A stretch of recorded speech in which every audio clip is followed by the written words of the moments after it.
thank you to Andrew Seyderhelm for coming today. Andrew's from Australian Federal Police, though he's also working at University of New South Wales, he said, helping to teach the serious games subject in the Simulation Masters course up there. And he's also doing a PhD, so he's a busy man. Andrew has worked as a video game developer in the past, so that's his background in England and Australia. And he's now been with the AFP for the last 7 years in serious organised crime, fraud, anti-corruption and cybercrime. And since then, Andrew has been helping develop some serious games, including one around search warrant training simulation. And he's also currently doing a full scholarship through the New South Wales Defence Innovation Network and University of Newcastle, looking at adaptive serious games. So thank you for sharing your time with us today, Andrew, and I'll hand things over to you. All right, thank you very much. So some of you I've spoken to, obviously, a little call out, in addition to being supported by Defence, my PhD is actually also supported by Ryan and the fellas at Bohemia, so thanks. So some of you will know some of this. Noting that it's not a massive group, what I will encourage, if you have questions or thoughts, particularly about some of the policey things that might be outside of what people have explored or talked about in the past, I'm very happy to talk as much as I can about those things. So I'll just get my slide up and running, and I'll be with you in just a jiffy. Here we go. Okay, so hopefully if I click that button, you can now see on screen my presentation. So again, I wanted to explore, as per the topic, I guess this sort of sometimes overselling or the overkilling the desire to use virtual reality and what maybe some other considerations are. So I've already been introduced. So as I said, it's a bit over 7 years now for the AFP. With regards to the commercial video games experience, I worked on 5 published video games. I also worked on some contract jobs and also a couple that weren't published. It's actually cognitive adaptive serious games, my PhD, which again, happy to talk about more at the end if people have any questions about how it's going, for those that are interested or what it is. And as of November last year, AFP sort of have backed me nicely and also this capability and have made me the serious games and simulation strategist. So again, I encourage people, if you disagree with me or if you have any comments or thoughts, please, let's have a great discussion at the end of all this. So let's get into it. So I just wanted to say first up that I think VR is fantastic. But I want to be a little bit contrarian and offer my perspective, which is mainly focused on the law enforcement and emergency services side of things. Hopefully, some of my experiences in those fields, might spark some ideas or foster some discussion with this group now.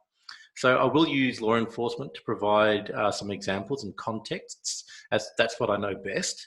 And I hope that maybe these ideas can, inform you guys.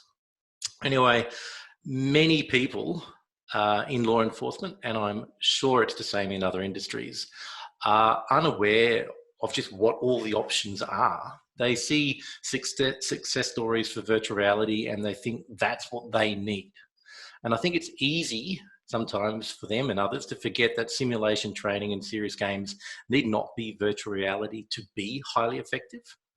In fact, after a conference last year I presented in, I had a discussion with a senior figure afterwards, and during that conference I basically said the same thing, that not everything has to be VR. And this senior figure pulled me aside from a major organisation, and he actually said, "Look, I'm really relieved to hear somebody actually come out and say that." So I think there's a bit of education, certainly in the emergency services side of things, about the other options that needs to happen. Having said that, obviously virtual reality can be extremely effective and can be an amazing training tool. And my point for this discussion is to ensure that all those other options are considered give you our perspective or my perspective, and that it isn't just assumed that VR is like the only way forward.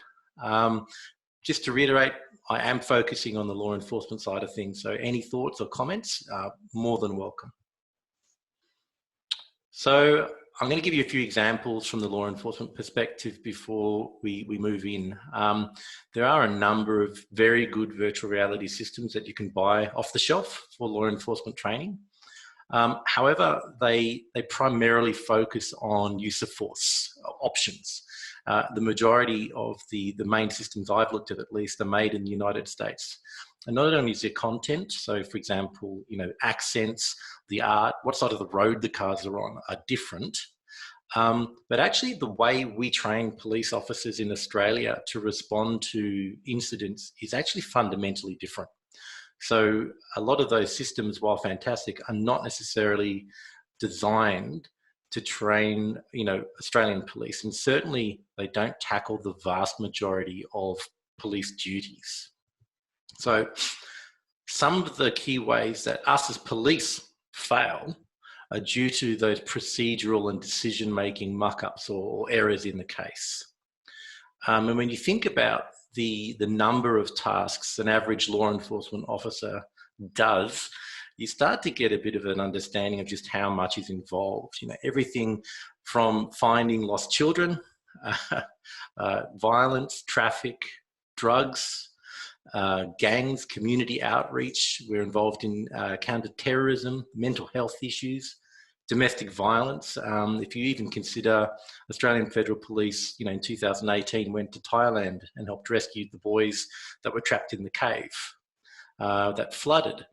And that's literally just the tip of the iceberg. So when you look at a career and the training needs for all these roles, it's a real challenge. And not all of it needs to be in VR. So from our perspective, my perspective, what is actually needed is a range of engaging and improved systems that enhance and update our existing training methods. Again, there are many fantastic uses for VR. And to that end, when I'm looking at, and discussing with my managers and other people, I use three broad sort of guiding concepts to help me consider what may be best for virtual reality training. So these are coming up here.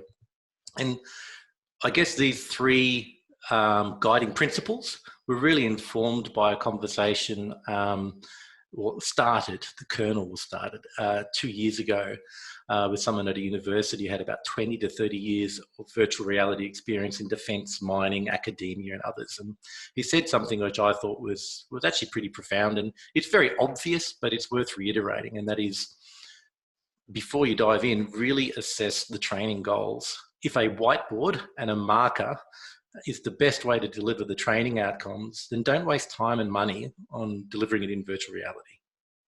So with that in mind, in addition to my own experiences, but also this, doing the research and the study, I kind of came up with, or appropriated, three key elements. So the first is spatial, by which I mean, and just back up a step, when I say there are three key elements, all that's required if you're really considering virtual reality training is that one of these key elements at least is incorporated. It doesn't necessarily mean you need all three, but you need to at least be able to satisfy, in my opinion, one of them before you bother going ahead. So the first is spatial sense, which means space and distance form a critical part of the learning component. And I'm going to go through some examples in a second of these sorts of things I mean. The next is something that involves high emotion or affect, where the content may cause stress or a high emotional response, where you're really seeking to get absolute immersion into what you're doing. And the last is sort of highly complex or dangerous tasks. So danger is involved, or for example, simply clicking a mouse is not sufficient to train that muscle memory or to train that skill. So if you can satisfy one or all of those things, then you're on a path for, okay, maybe it should be in VR. So spatial, but it's fairly clear. Things like flight simulators, where the placement of a knob is critical in training someone, because you're training a muscle memory, and location so people can operate under stress. Same with historic visualization or architectural visualization, and even things I would say that surgery training with haptic feedback and precision controls. It's a spatial sense. You need to get that proprioception and that sense of movement. So they're worthy. Next, we start looking at emotion or fact. So there's quite a lot of work on phobia treatments in virtual reality. We've got a medical simulation where there's a screaming mother and a child that's being CPR'd, if that's a verb, and also obviously domestic violence situations down the bottom.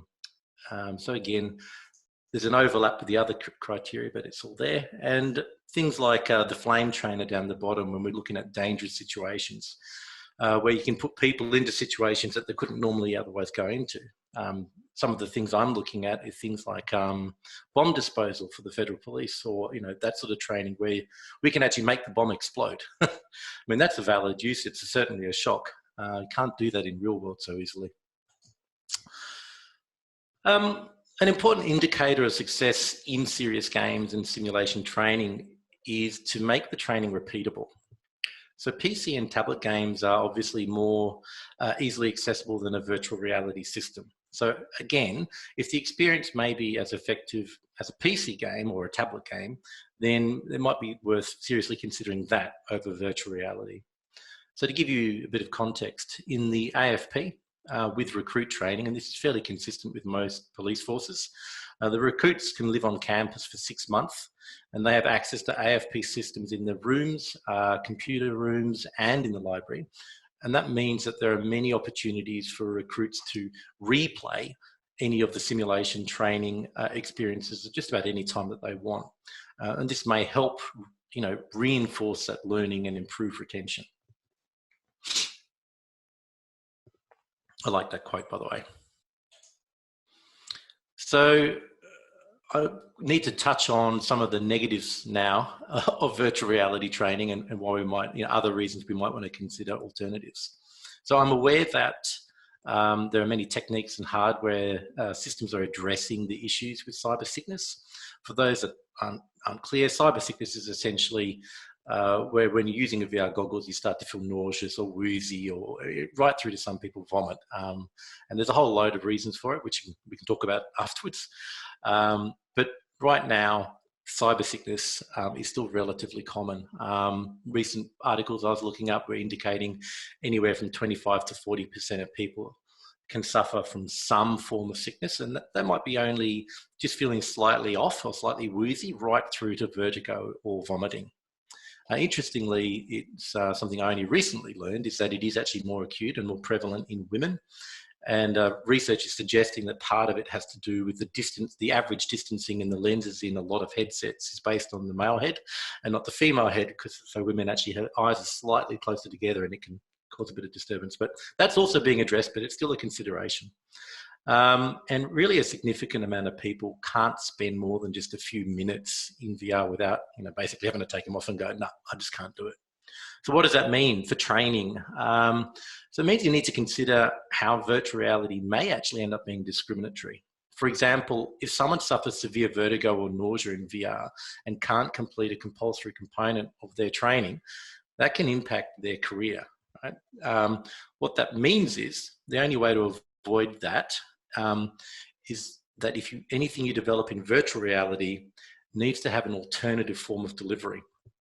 And then you still need to ask yourself, but is that person being disadvantaged?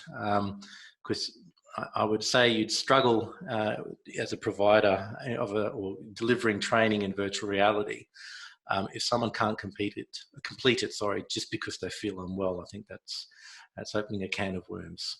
And I've had a number of surprised responses when I said, if you do something in VR, you really need to consider developing it twice, essentially. Okay, so some of you I've met before and know some of this, but I thought for those that haven't, I'll give you a case study of something I developed. And then I'll also, at the end of it, I'll talk about a little bit touch on what we're going to be doing, what I'm working on now. So at the start of 2018, I was offered the opportunity to make a serious game for the Federal Police. And after, literally my brief was make something. I literally had nothing more than that. After an assessment of the target audience, what potentially could be useful into the future, and my own experience as a policeman and in recruit training, I opted to make a serious game to help teach recruits how to conduct a search warrant, which we called the Search Warrant Training Simulation. At the time, though, there was still a lot of interest in VR. However, when I did a needs analysis of what would be the best project, it really became apparent to me that VR was really not the best option. The needs analysis really indicated that we needed to be training recruits, and there's 24 recruits per class on average, and we had hundreds of recruits coming through. So it's a well-established fact that to be successful, a serious game must integrate into the curriculum in a sensible and considered way. There's no point just tacking it on, because if you do that, it'll just ultimately end up collecting dust in a corner somewhere. I decided to have this as an early training tool to assist recruits learn the processes, procedures, and like the decision-making around how to conduct a search warrant, so that when they went and did their first formative real-world scenario, they were able to focus on more of the variable elements and the people's and the physical skills. In other words, this training was designed to enhance the real-world scenario training and not replace it. Again, really simply, considerations as to why I said no, or moved away from virtual reality and went for the serious game on PC, was, again, it was really unrealistic for a pilot program that the AFP were going to buy heaps of new computers, heaps of new hardware setups, and deal with the virtual reality delivery and development. Furthermore, the class themselves, we only had an hour allocated class time, and trying to get that many students through multiple VR versions wasn't going to happen. And again, the focus was on process and decision making, the cognitive aspects, which, if you reflect back on what my 3 criteria were at the start, didn't really fit into any of those. Then lastly, I really wanted to show what was possible on a budget. This whole thing cost under $10,000 in terms of software and hardware costs. And ultimately, I delivered it onto AFP systems. Furthermore, and this is really, really good and helped me end up with the position that I now have, is instead of just doing a pure proof of concept, which is essentially just throw away at the end of it and start again when you're done, I really wanted to make sure that we weren't just making cyberdazzle, as we call it in cybercrime, but actually, while it was a pilot or a proof of concept, it still delivered an improved training outcome. Again, there's still a lot of interest in virtual reality, but at that point I resisted the pull. And I wanted to prove that this capability could be integrated not only into the curriculum, but also into our technology. So we have a secure network, and we have some very stringent controls as to what can go on that network, both hardware and software. So new systems, again, like virtual reality, would have been a really big hurdle to get past in that first pass. All right, so this is a 2-minute video of the Search Warrant Training Simulation pilot, or proof of concept. Some of you have seen this, so apologies if you have, but just as a quick run through. Again, there's no audio with this, so I'm going to talk over the top of it. This was about also showing possibilities. So we included video, we included different forms of interaction, everything opened and closed, whether there was something in it or not. And critically, or when you're looking outside of just training and start to look at things like mission rehearsal, where it might be a tactical or a high-risk warrant, this house is actually built off real house plans. The idea being, we're trying to show that if, okay, well, it's yes to use his training in one instance, but if you wanted a house plan that you had to practice running through, we could do that for you. Trying to, meet as many needs as we could. As I said, this has now been fully accepted into the curriculum, and it's actually been used, even though it was a pilot initially, in the actual training of recruits. There's a few caveats around it in that the uniforms are wrong and things like that, but it was a pilot, and we are now developing a full and complete second version. But as I was saying before, this is really about procedure and process. You know, it's not about how to find things. So as you saw when you went near a bit of evidence, like the little icon appears above it. But we'll just pause there. So the other thing I wanted to show is, and this is really a good way to embed things into curriculum, I've written flights arrive at 9:15 p.m. Now, what part of the reason for that is, I want the trainees and the curriculum developers to start looking at how the serious game or the simulation can then be extracted and integrated with the real world things. So recruits might go away and do some information or some inquiries in police databases for training from what they've done in this virtual training scenario. So it all sort of interlinks and you get rolling scenarios. At least that's an idea. So in terms of developing this, I made quite a number of the assets. We also just bought some assets on the Unity store just to get production done a bit more quickly. Tried to integrate a couple of surprise things, like a syringe in a kid's bedroom, but no drugs near it. So does the kid have diabetes, or is it left there from the parents? That sort of things. Some photogrammetry and just different effects. And what you're seeing here had to run on a standard Dell Office desktop with no dedicated graphics card. It was just an inbuilt chip. So it's not super duper high res. Sorry, I don't need to watch it again. But that was my target platform. There was no additional costs. In fact, in the computer rooms where this ran, some of the monitors were the old square ones. They weren't even widescreen, which made it developing for them a bit challenging. So I was asked, how do we know it works? So I did a before and after questionnaire, which basically showed or demonstrated that the recruits had an overall about a 17.5% improvement in their confidence of how to do search warrants. So that was a statistically significant improvement, and it really formed the backbone of showing the bosses that this stuff does work. We got some great feedback. My favourite one was the last one there, which this is from the recruits, their words. It helped me get my head around how a search warrant looks, which is interesting because it wasn't VR. So, just on a screen can still have that impact. So I see virtual training as being most beneficial when it's used to enhance real world training and not as a full replacement. I still think there's something about being hands-on. At some point, even in flight simulations, you fly a plane.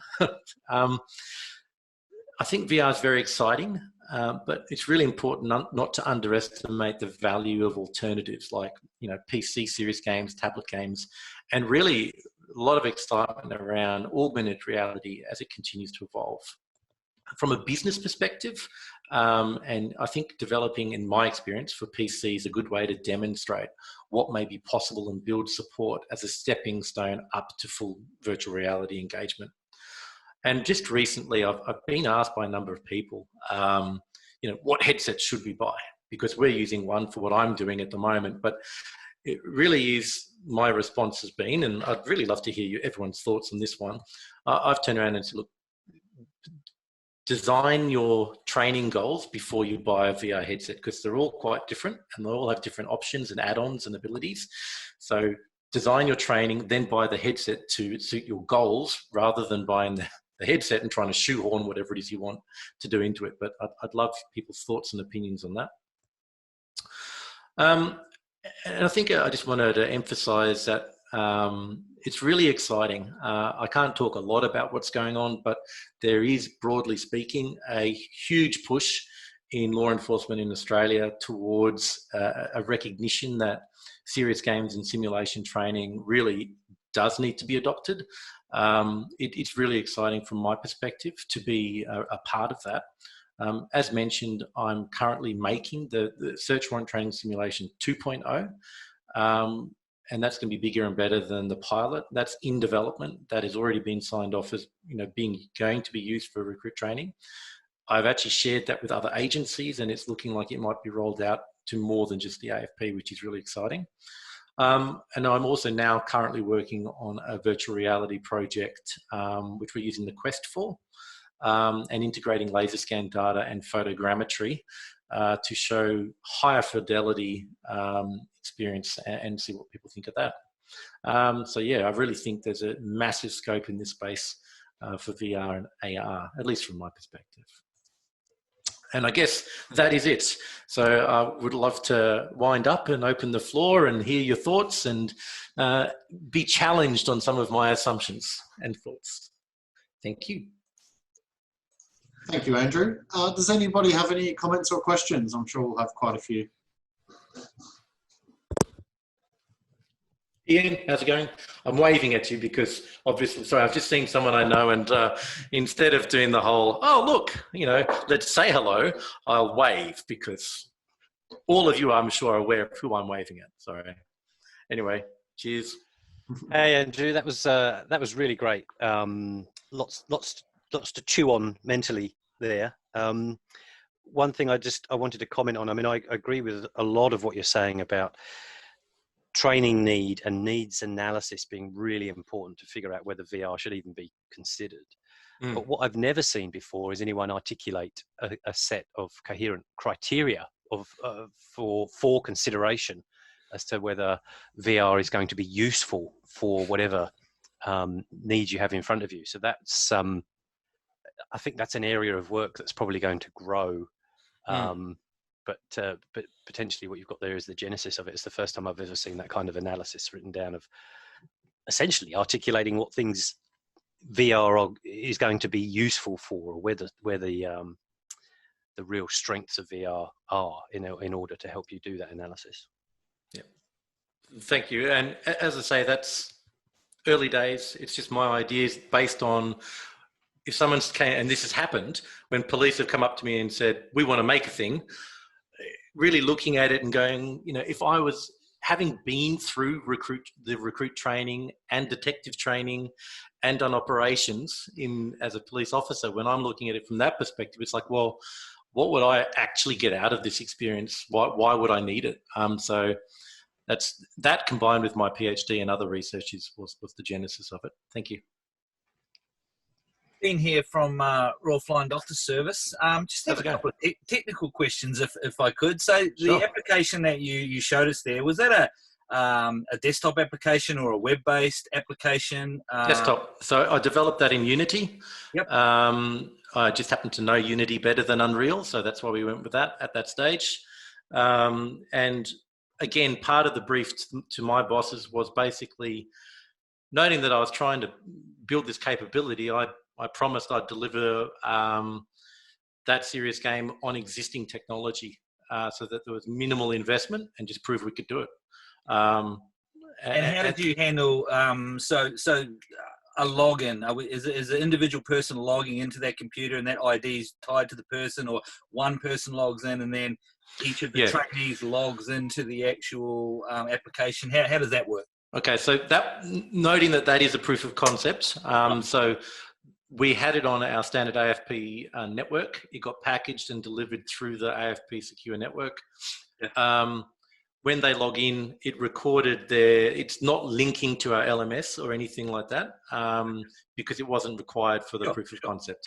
Yeah. But it does record when the name and AFP ID, because they enter that. And at the end of it, which I didn't really talk about, but every decision, action, choice that they make throughout the game was spat out at the end as a text file. Although, also could be CSV file or whatever you want. And that was placed in a shared network drive, which we then provided to the trainers. Again, that was just to show that we could do it. We weren't really linking it to anything. The new version will be better linked, and we're having a lot of conversations around whether it's all just going to be internal or whether we're going to link it to another system. So that's still being developed, but the proof of concept, we just spat it out into a shared drive and gave access to the instructors so that they could open up each student's responses and have a look. Gotcha. And so last question, just so that tracking, that's your own secret sauce / coding, or is that part of the Unity 3D development platform that has those particular features in, or just trying to get a sense of that? We made it all ourselves. So I bought some assets, which were the objects. Everything else, acting, dialogue. I used a plugin to do the multiple choice answers and stuff like that. But how that then spat out the document at the end and what content there was just me. I did it by myself. Great, thanks for that. No worries. Jump in, Dale. Okay, to ask a quick one. Yeah. So Andrew, excellent. Thanks for the presentation. I sort of echo Ryan's points to start with. Really good to see the holistic view. You know, looking at the whole and training needs and requirements. And so one quick observation, and then I've got a couple of questions. Again, echoing Ryan's comments over there about trying to come up with a framework, right, of what's applicable when we try and go into VR. One of the other points that you might want to consider is the reason cyber sickness is such a big issue in VR is because we're not stimulating all of the senses. That's right. Yeah. Right. So just the visual sense, we're forgetting the the motion and aesthetic aspects of it. And maybe that, not maybe, I think that probably is another driving factor of when selecting how we design these systems is anything that minimizes motion is probably going to be great, right? So any of those sorts of things. Yeah. Sorry, I was just on that. I just two things quickly. One was absolutely that helps you design your experience better, but it is, I still think, a separate entity to why you would have VR. But interesting research, if you haven't seen, I only recently discovered, I think it's from 2018 or 19, a literature review showing that story, narrative, and immersion actually helps reduce cyber sickness as well. Yeah, no, actually that is a very valid point. Absolutely. And it's the realism of that story which sort of takes you into it, and then you ignore those other signals that you're getting. Absolutely right. The two quick ones I had was, and again, this builds on the fundamental point of it can't be something sitting by itself. It has to be integrated into the curriculum when you're talking about training and learning. What methods did you use, or do you see a need for that assures that integration when you build it in terms of then, for want of a better term, of approving it for actual use for training, certification, verification, validation, those aspects of it? And how do you then assure that through its life further down the track to ensure that we don't break that model? Okay, I'll answer point 2 first. I don't think you can. The reality is staff move on. Management change, so really having best practices in place and an established, if the curriculum is really, really tightly focused and incorporating this stuff, then there's going to be a desire to maintain it. It'll just become the way it's done, which is both a protection but also a bane, because you then have to battle it at some point. So it's hard to guarantee, but that'd be my answer to that. In terms of the first one, look, I'm still learning this stuff too. So my approach was developing the first one, which was all about trying to get this all off the ground organizationally. I didn't do it by myself. I incorporate it. Even there's a very brief thing I might have glossed over, but even just filling in a sticker, right, for the search warrant. I actually went to the area that are in charge of property, and I asked them to give me the sticker, and I showed them the game, and they gave me photos and scans of the stickers, and then I showed them it in the game. The point being, every little area, I went and spoke to and engaged all those different points so that they all had buy-in and had a little bit of a vested interest in bringing it, in seeing it come to fruition. And it sort of helps gain critical mass then. So in terms of integration, there's a desire by those people to use it because they've seen it and they've had a part in it. Even if it's tiny, there's never ever this intention of the boss says you've got to do it, so here it is, go do it. I did feedback sessions. I engaged with everybody throughout the whole process, and essentially kicking and screaming at times, but I dragged everybody on the journey with me, and it worked. Excellent. No, thanks, mate. Thanks. I'll Yes. I will say I do have the advantage that I'm in the organisation and I can talk police into cops, which is a bit of a barrier at times. So yes, it gives me... that's actually that's a fundamental point when we come to defining any need. You have to be able to talk in the language of the people, or the operational language of the end user, to be able to get this right, to build that bridge into what we're actually developing. So that's fundamental. Good point, man. Thanks. Yep. Okay, my gardeners decided to turn up, as they always do as soon as I'm on a conference. Does anybody else have any questions before I get drowned out again? I'll make one point just on closing, which I kind of addressed, and that is I think a lot of people get really excited in a lot of different industries about the real pointy end, you know, the running around multiplayer, shooting guns, all that sort of stuff. Yet that is, as I said, it's a tiny bit of our business. And it's all that other stuff that I'm addressing, because that's really the fundamental and more, it's 99% of your job.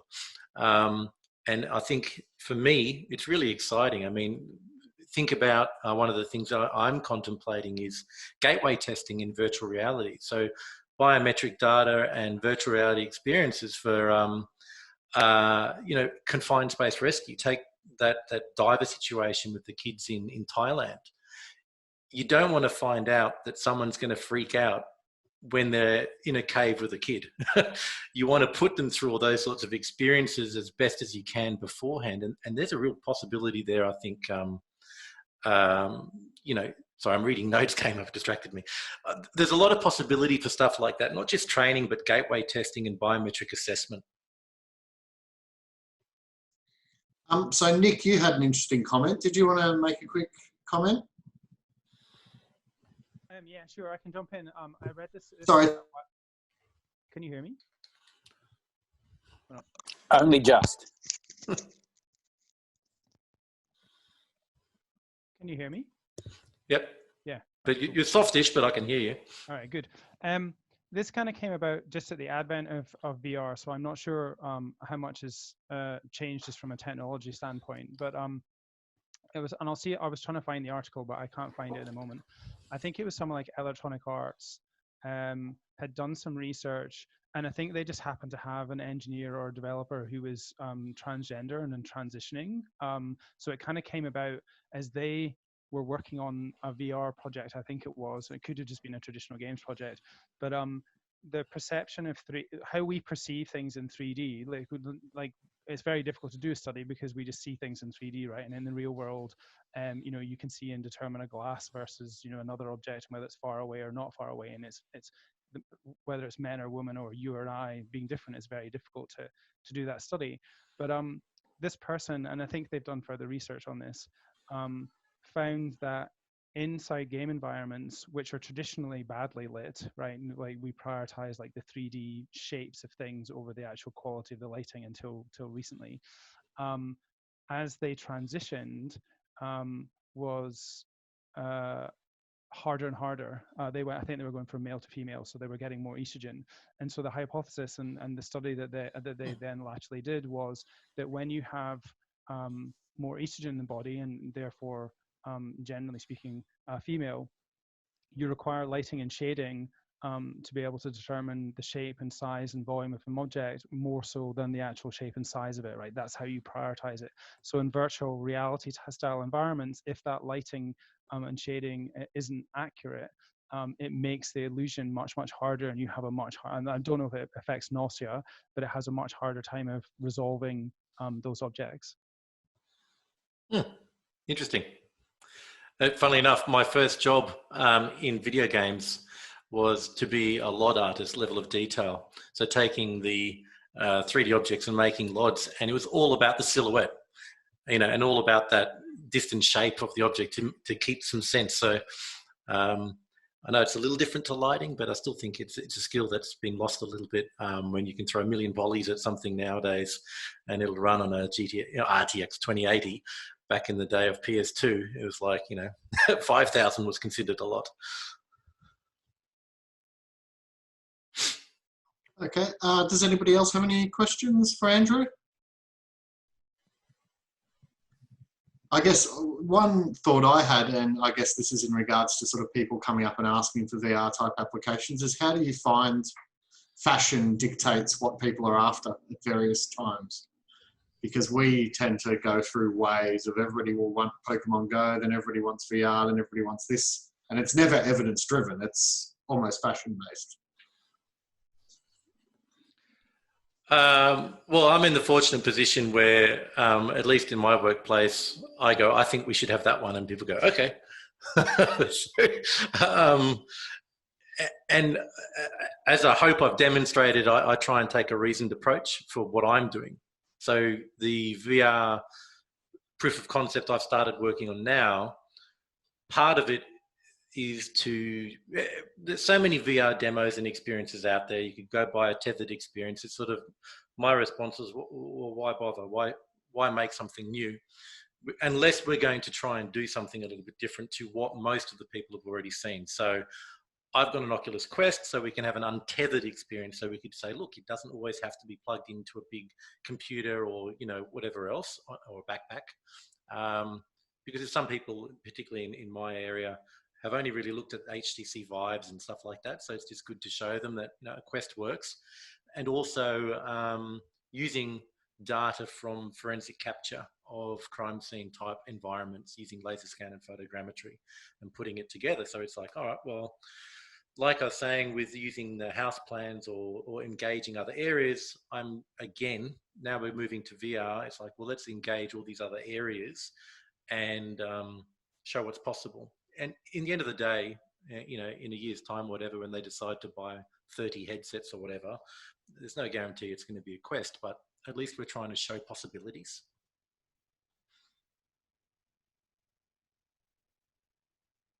I don't know that I actually answered your question then, but... Oh, no, you did. And JB's just got a question there. Oh, no, JB's asking Nick about that paper. No, I'm interested in like, there's both ends of things that really interest me, especially with VR, is A, why is it done? But then B, and I don't think we've really got to this yet, but what happens after it's done and how often is it going to break? Yeah, well, that's the HTC, I own one of them. That's a bloody nightmare. It takes you hours to set it up every time, and there's so many points of failure in that system.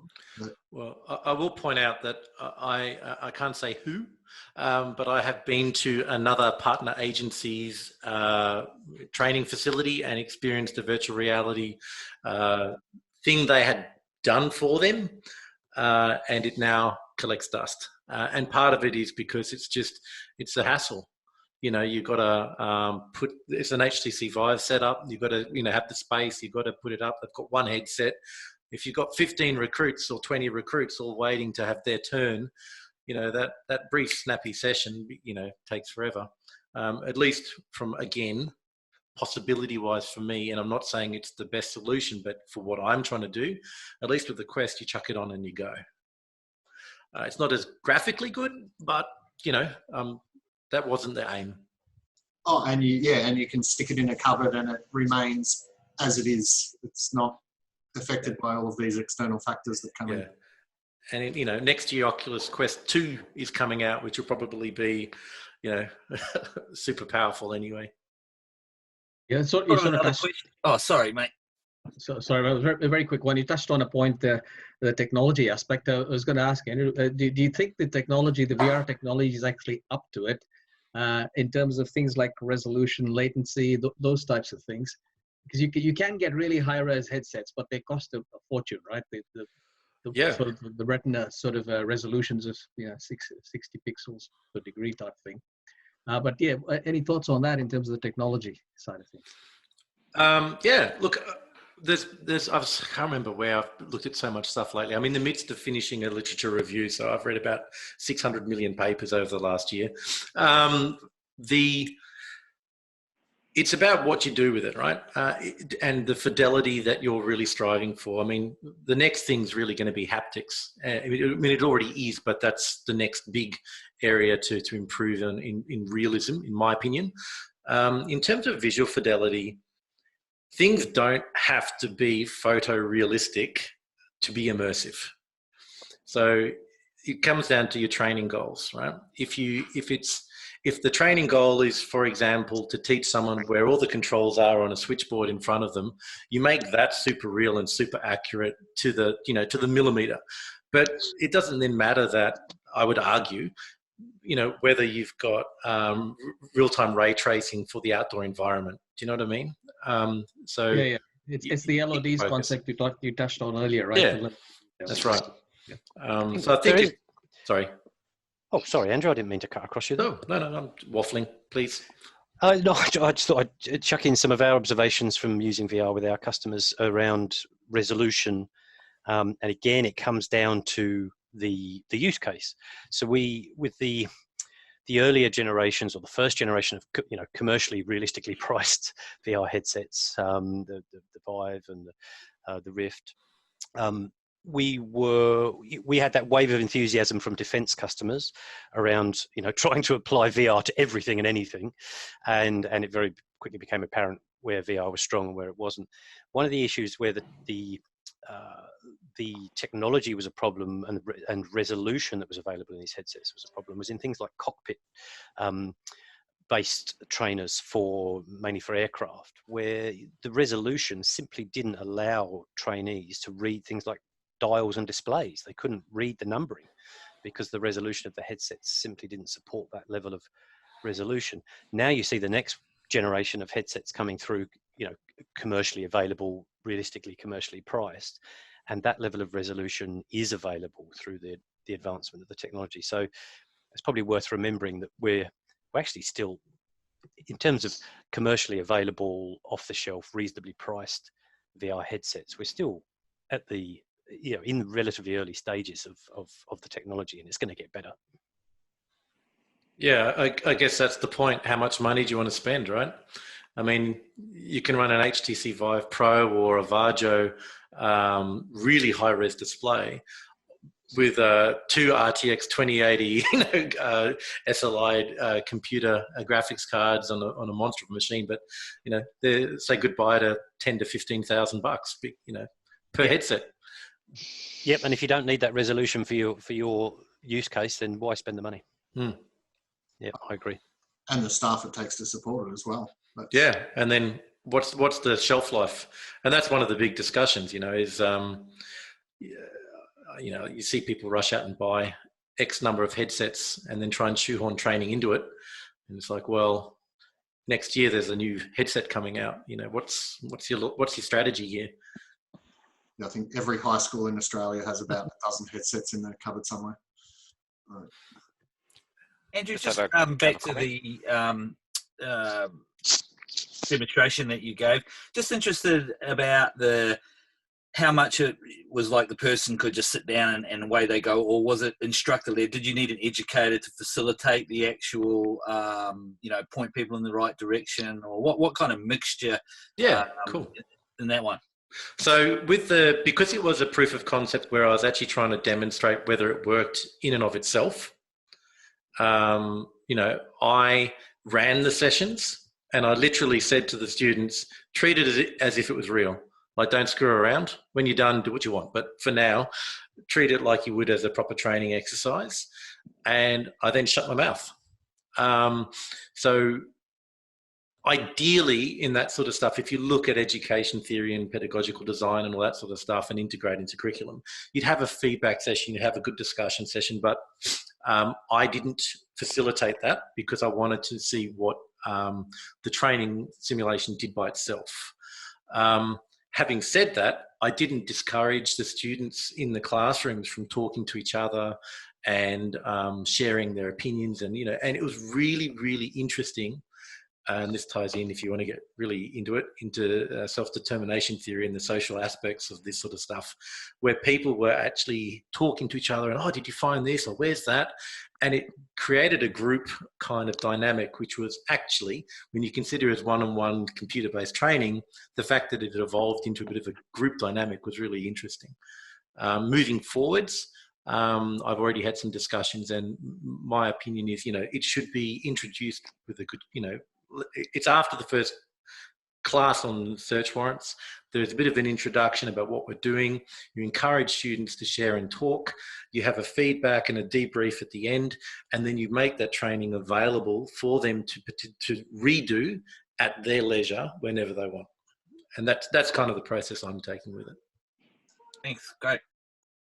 Elizabeth, did you have anything to say about that topic? Because I see that as one of the Well, I really like the fact that there's been a lot of emphasis on its proof of concept, because that puts it into a different. I hope I'm on. Yes, you can hear me. Yeah. Yep. That puts it into a different context to the one where it's actually being run as a training or a learning thing. So I wouldn't disagree with the way Andrew did the presentation, because then you're actually involving whoever's using it in the design process. So they're kind of in the container, but not in the container in some ways. I'd say, once it's up and running and it looks fabulous, as an ideal way of sort of getting some of that mundane stuff really down pat, that's when you'll need some structured briefing and debriefing. And it might be that you just do it in writing, because you can do, debriefing, write down the three most important things you learned and so on. So there are ways of doing it. But in what I saw of the process, no, I wouldn't have wanted to do too much debriefing beyond so what else do I need to do to make it work? Would be how given what I saw, that's my focus. Because the students are contributing to the design at this point. Yeah, and on that, we actually did testing during development as well.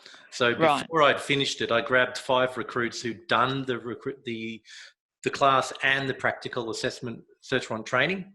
And I grabbed 5 of them and I got them to play it in development, and I got all their feedback. And actually that led to the introduction of a couple of new elements that reinforced things that they were missing or forgetting about on their training days.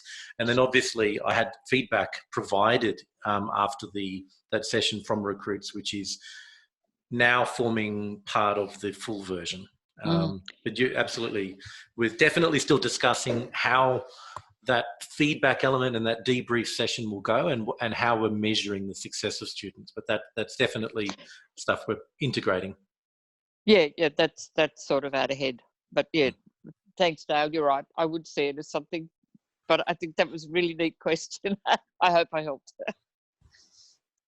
Okay. I know there was one question that wasn't answered, and I'm going to ask it because I'm interested in. Well, it's a bit way back, and it was from a long way back. How long did it actually? There it is from Kaysen. How long did it actually take you, sort of from beginning to end, to get it to what we saw today? Oh, okay, cool. Firstly, it was just me making it. I had absolutely no assistance. Got that. Yep. When I started, I didn't have a desk or a computer. And I started off working on my home computer after a bit. But if you include the what are we going to make and brainstorming ideas and doing that needs analysis thing, it was about 5 months. Then there's probably a bit of polish after that, and then there's a big block of time at the end of it. So that was done. And then I had to go through the process internally to get it onto a secure classified network, which took ages. Sure, yeah, that's a whole separate story. Then I've got another question. Were you doing other things as well as this, or this was your full-time task for that period? No, I had some other things going on, but meetings and stuff, but my main focus was this. Yeah. Because I see that as a pretty heavy, like it's a decision factor in the process. Oh, absolutely. And when somebody's got somebody like you with the skills and that available and the time to give it to you, then you can get up to that quality standard that you've achieved. With fewer skills and less time, you're not going to get to the same quality. But the thing I'll give you top marks for is for me that whole issue about you do not have to have absolute reality and in either, you know, in visuals or audio to get immersion, to get engagement. In fact, the yeah. closer you get to reality, particularly with people, you start to encroach on the uncanny valley. You start to get people actually reacting against the reality of it.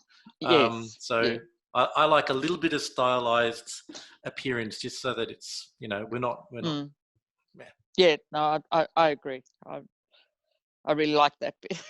We'll also note that as the more of these things we make, right, obviously we end up with an asset library, a library of prefabs and things like that. So I had to make everything anew this time around, where for the full version, I'm using all the assets that we already have. Yeah. So the extra time is actually in fleshing it out and making it bigger and better and more functionality, which means the next one is even quicker again. Yeah. Yeah, like any good project is you spend a lot of time at the beginning, because then you can keep using that as you go through. So absolutely. Thank you. Great. Good session. Thanks very much. Yeah, I'd like everybody to join me in thanking Andrew for sharing his time and knowledge with us today. It was really appreciated. Absolutely. Thank you all for coming thanks. along as well. Andrew.